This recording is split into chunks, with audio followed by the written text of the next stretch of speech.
Kwa majina naitwa Robson Innocent, ni mmojawapo wa wakurugenzi wa kampuni ya Afribest. Afribest ni watengenezaji wa samani za ndani, furniture manufacturer, na tumepata awazi ya mwaka huu 2025 kama medium size enterprise. Sisi tunajihusisha na furniture kutokea kutengeneza mpaka kupitia samani za mwisho, na vile vile ni wauzaji wa decorations za ndani pamoja na mapambo ya ndani, na vile vile tunajihusisha na ujenzi wa nyumba. Kwa hiyo ni kwa kifupi tu juu ya Afribest, na tunashukuru Akoya kwa 2025. Tulikuwepo tena 2024, Mungu ni mwema, tutakuwepo na 2026. Karibuni sana. Tuzo yako mna-dedicate kwa nani?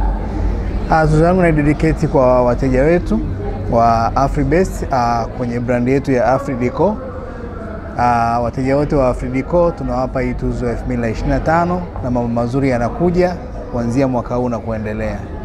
Na washauri wote waendelee kushiriki, na kikubwa kwenye biashara na kila kitu pamoja na ushindani, na katika ushindani ni pamoja na kufikia mafanikio, na mafanikio ni tuzo kama hizi. Kwa hiyo naona na washauri wote waendelee kushiriki, na zaidi nachopenda kuambia makampuni madogo yote yanawezekana kwa kuanzia chini mpaka kufikia juu.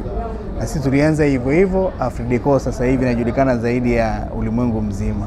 Akoya kwa miaka ijayo naamini itakuwa imewainua Watanzania wengi, hasa makampuni madogo na ya katikati, na zaidi itakuwa imetupeleka zaidi nje ya Tanzania. Makampuni mengi tunaoperate ndani ya Tanzania, lakini Akoya itatufikisha zaidi nje ya Tanzania, ikiwemo Afrika na dunia kwa ujumla.